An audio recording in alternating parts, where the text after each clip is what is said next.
Maaf Puan, dia kata Puan kena buat pilihan sebab dia punya dalaman dia semua dah tak berfungsi. Seminggu dia nak meninggal tu, baru dia start pakai pampers. Masa tu dia memang dia menangis, dia cakap, "Ibu, abang minta maaf."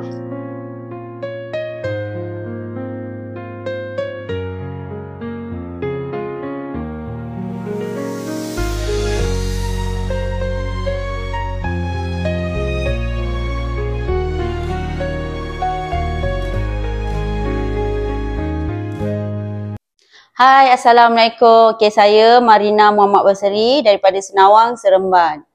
Okey, hari ni saya nak kongsikan sikit pasal kisah arwah suami saya dulu, iaitu Azman bin Muhammad yang mengidap kanser pankreas tahap 4. Okey, masa tu memang dia mengidap kanser tu kita tak tahu dan dia sendiri pun tak tahu dia ada sakit tu.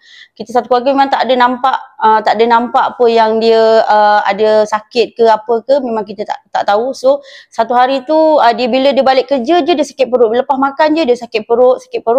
So kita pun macam kenapa dia macam ni, kita bawa pergi medical check up apa semua. Lepas tu doktor kata dia ada gastrit lah, tapi sebenarnya bukan gastrit.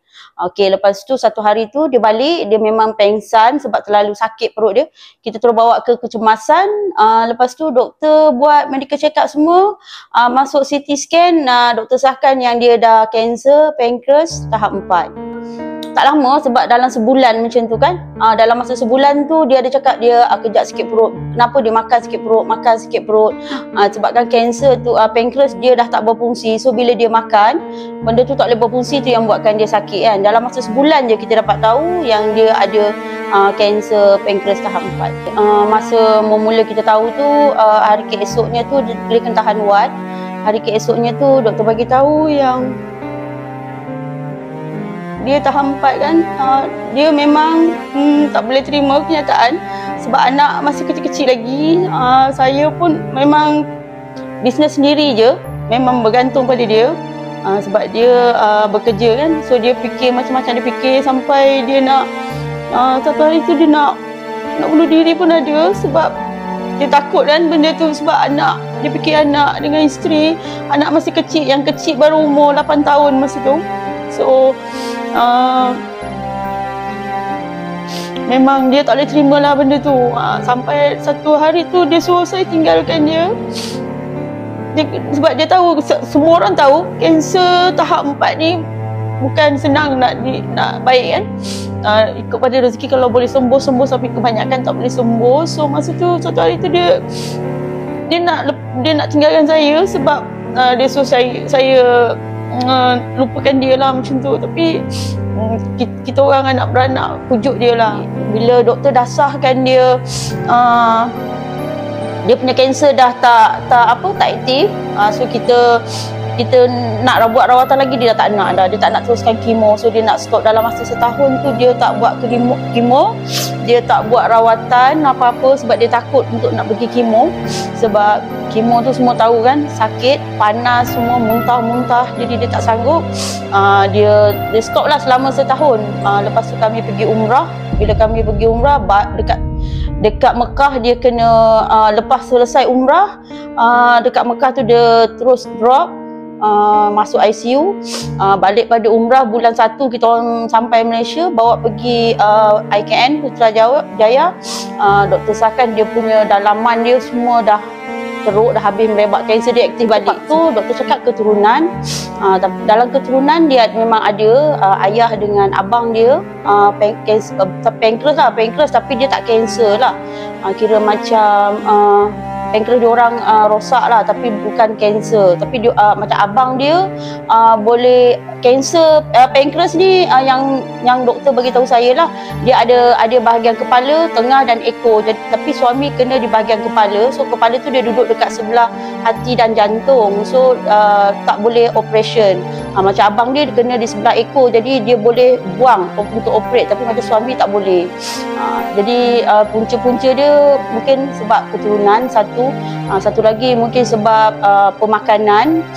Sebab arwah ni dia memang pemakanan dia memang semua dimakan. Dan satu lagi dia minat sangat minum air gas. Arwah ni dulu dia macam dia memang sangat sayang keluarga, family, isteri dia kan. Jadi sepanjang dia sakit, yang saya tengok dia lah, sepanjang dia bila dia tahu dia ada kanser, dia tahu hayat dia berapa lama, sebab doktor sendiri cakap hayat dia ada 6 bulan.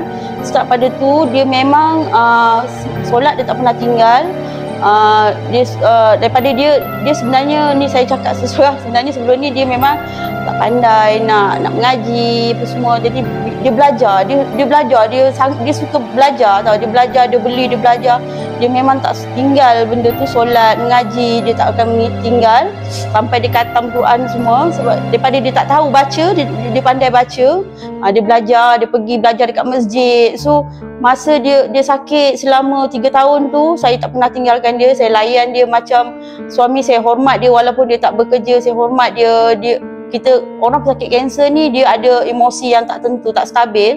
Kadang dia marah kita, marah anak-anak kan. Tapi kita reda je lah, kita tahu dia sakit. Tapi yang buatkan masa dia pergi tu, dia orang makin sakit, macam kalau orang sakit muka dia macam orang sakit lah kan. Tapi dia tak, muka dia bersih. Lepas tu dia makin dia tu makin cerah, kulit dia bersih. Kalau orang kanser biasa rambut gugur, rambut dia tak gugur. Kalau orang kanser kulit dia jadi hitam, kering. Dia elok, kulit dia elok je. Tu masa hari yang dia pergi lah, dia tak pernah menyusahkan saya. Dia tak pernah pakai pampers ke apa, tak. Sepanjang dia sakit memang dia tak pernah pakai pampers. Dia mandi sendiri, dia pergi berjalan bertatih sendiri. Cuma seminggu dia nak meninggal tu, baru dia start pakai pampers. Masa tu dia memang dia menangis. Dia cakap, "Ibu, abang minta maaf sebab saya terpaksa uruskan dia. Saya kena tukar pampers dia setiap hari. Saya tak pernah buat benda tu kat dia. Dia malu lah, dia malu dengan kita kan." So saya kata, "Tak apa bang, mungkin ni saya punya pahala kan untuk jaga suami."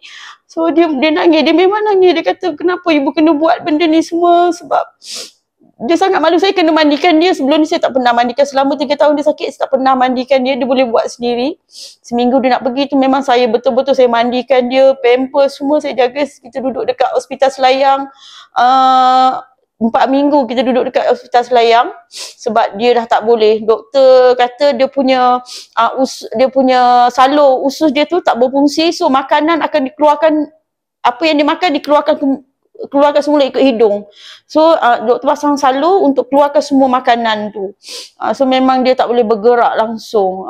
Lepas tu sampai satu hari tu doktor cakap, "Maaf Puan," dia kata, "Puan kena buat pilihan sebab dia punya dalaman dia semua dah tak berfungsi.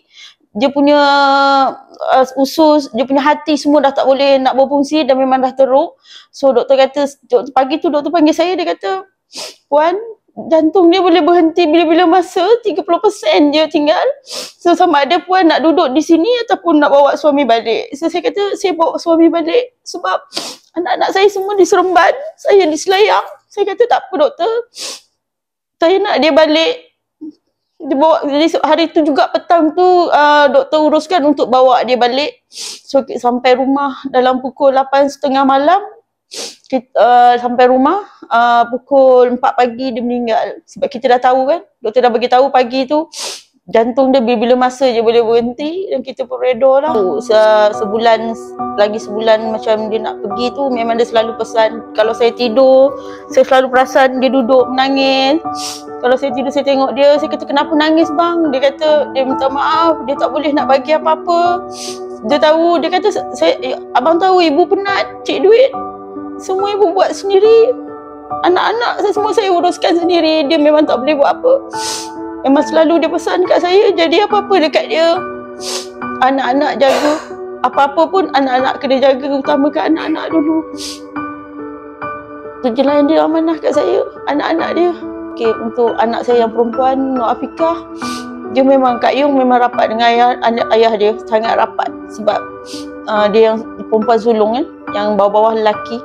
So dia memang rapat dengan ayah dia. Dia yang paling terkesan lah, yang paling terasa. Sebab apa-apa, kalau sakit ke demam ke, dia tak duduk dengan saya sebab dia dah bersuami kan. Dia duduk berasingan. So memang dia sangat rapat dengan ayah dia. So macam anak-anak yang sulung tu paling susah lah nak terima. Dengan anak saya yang bongsu, Yang bongsu tu Nur Ariana 8 tahun kan. Sebab dia memang manja dengan ayah. Pergi sekolah, ayah dia mandikan, semua pakaikan baju, semua memang ayah dia banyak uruskan. So dia memang manja dengan ayah dia. Dia lah yang paling, saya tak tahan dengan dia. Apa dia nak, ayah dia akan buat. Sebab tu sekarang walaupun saya dah bersuami baru, saya tak boleh, kalau dia minta apa-apa saya akan bagi. Sebab saya teringat macam mana pesan arwah ayah dia kat saya. Tu yang kecil tu lah, saya paling kesian yang kecil lah, sebab baru 8 tahun. Masa ayah dia pergi tu, dia pun tak berapa nak faham. Dia kata, ayah kenapa ayah tak bangun. Masa tu dia tak faham sangat. So, masa tu mungkin dia tak, memang saya tak boleh terima lah, sebab anak saya kecil lagi. Masa saya kesian dekat yang kecil, yang paling bongsu lah. Kalau untuk arwah tu, dia sangat utamakan keluarga. Dan contoh, kalau minggu ni dia nak cuti, dia malam dia akan plan, okey ibu, besok abang cuti, kita nak pergi mana. Dia memang macam tu. So banyak luangkan masa dengan keluarga. Dia tak ada macam okey abang cuti nak keluar, dia tak ada keluar pergi kedai kopi ke, pergi minum dengan kawan-kawan ke, dia memang tak ada. Dia kalau cuti habis masa dia memang dengan keluarga, dengan anak-anak. Dan dia tak pernah berkira dalam apa hal pun. Kalau macam benda yang kita nak tu dia tak boleh nak buat, dia akan dapatkan juga. Lama juga saya kemurungan masa dia tak ada. Sebab dia terlalu rapat kan dengan kita, dan dia tak pernah keluar tinggalkan saya. Kita orang tak pernah dia maksudnya dia tak pernah keluar tinggalkan saya untuk 2-3 hari, sehari pun dia tak pernah. Sebab memang sentiasa ada dekat rumah kan. Pagi dia kerja, petang dia balik, malam dia ada rumah. So kita tak biasa hidup tanpa dia. Mana kita tak biasa hidup dia tak ada dekat rumah. Bila dalam masa dia pergi tu, memang saya teruk, saya kemurungan teruk. Sebab dah terbiasa macam kerja rumah, dia banyak bantu saya. So benda-benda yang selalu dia buat tu, bila kita nak buat, kita macam ni dulu saya tak buat, ni semua dia buat. Tiba-tiba kita kena buat, kita macam sedih. Lepas tu kita rasa macam semua benda kena buat sendiri. Dulu dia tolong, sekarang ni semua kita kena buat A sampai Z, kita kena buat sendiri. Benda-benda macam tu yang saya selalu teringat dekat dia. Sebab saya jenis tak boleh sendirian. Saya jenis tak boleh hidup sendiri. Saya memang tak boleh hidup sendiri. Saya selalu, bila saya keluar makan dengan anak-anak, saya tengok orang berpasangan, saya tak boleh terima benda tu. Saya tak boleh. Saya memang tak boleh, tak reti hidup sendiri. Okay, saya selalunya selepas anak saya makan, saya tu okay, jom kita balik. Saya mesti akan balik. Saya tak boleh duduk dekat mall ataupun kat kedai makan lama-lama. Sebab saya akan teringat dia. Kenapa ramai-ramai orang, kenapa Allah ambil dia? Saya fikir macam tu. Sebab dia muda lagi. Umur dia baru 47. Dia pergi. Sebab dia sebaya dengan saya. Kita orang sebaya. Saya rasa macam, kenapa Allah ambil dia? Kenapa tak ambil orang lain? Satu hari, saya setiap hari pergi pusara dia lah. Pergi pusara, pergi kubur, hari-hari saya akan pergi, pagi, petang saya akan pergi. Sampailah satu hari saya berjumpa dengan suami saya yang baru. Dan dia yang banyak bantu saya, tolong saya. Abang Syam banyak bagi saya sokongan. Perangai dia sama macam arwah, sangat sayang kat saya. So benda tu saya rasa balik, saya rasa macam hidup saya tak kosong. Saya dah mula ada rasa ada teman.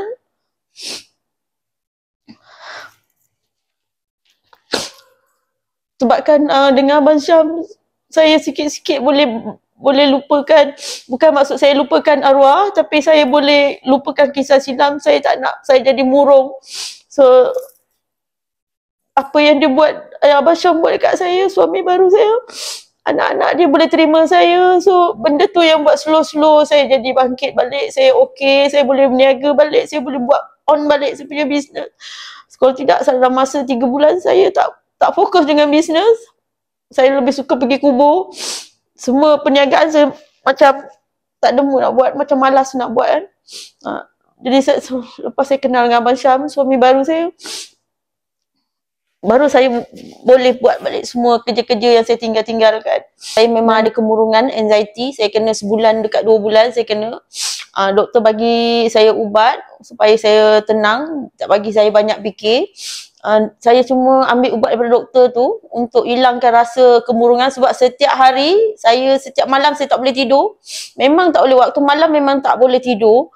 So saya memang makan ubat tu untuk dapatkan untuk saya tidur. Jadi memang kemurungan tu memang teruk lah. Sampai untuk anak-anak ibu, Ayung, Ashraf, Aidil, Ariana, walaupun ibu dah kahwin dengan ayah Syam, ibu tak lupa ayah. Ayah tetap ada dalam hati. Tak semestinya ibu kahwin baru, ibu lupakan ayah. Kita selalu pergi kubur sama-sama. Setiap hari ibu pergi kubur, tengok pusara ayah.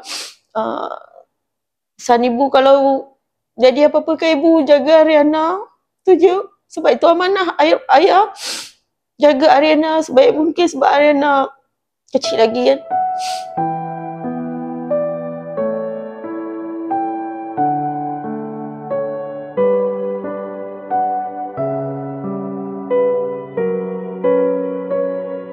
Itu untuk anak ibu, Ashraf, jadi suami yang baik, contoh macam ayah. Apa yang ayah buat, Ashraf tengok ayah tahu, selalu tengok ayah daripada kecil sampai besar. Dia rajin dekat dapur, dia rajin tolong ibu, dia tak abaikan ibu. Ashraf pun tengok. So Ashraf jadi suami yang baik macam ayah. Untuk Ayung, dengar cakap suami, jangan melawan cakap suami. Ayung tahu ayah macam mana. Ibu tak pernah melawan ayah, ibu tak pernah marah-marah ayah. Ibu hormat ayah, Ayung sendiri tahu. Jadi Ayung hormat suami macam mana ibu hormat ayah. Jangan melawan dengan suami. Sayang suami, apa pun sekalipun suami kita nombor satu. Ingat pesan ayah, selalu ayah pesan dekat Ayung. Jadi isteri yang baik, jaga maruah suami. Kalau arwah masih ada, saya nak bagi tahu satu je. Abang, apa ibu usahakan, apa yang ibu nak, semua ibu dapat. Sebab saya ada bisnes saya baru masa arwah sakit, saya ada nak keluarkan produk baru saya tunjuk dekat dia. Design yang saya buat, perisa yang saya buat, dia semua dia tahu, tapi bila produk tu keluar dia tak ada. Kalau dia ada, saya nak tunjuk kat dia. Saya bangga sebab dia yang banyak bantu saya. Waktu saya jatuh dulu, dia yang banyak bantu, dia yang tolong saya. Tapi bila produk tu keluar, dia tak ada. Alhamdulillah bisnes saya berjaya sekarang. Produk tu laris di pasaran. Alhamdulillah tim saya banyak, makin ramai. Syukur Alhamdulillah, tapi dia tak dapat tengok semua tu. Dia banyak bantu saya, dia yang bagi saya kekuatan, dia yang cakap okey ibu boleh buat, ibu boleh. Tapi bila produk tu dah keluar, saya dah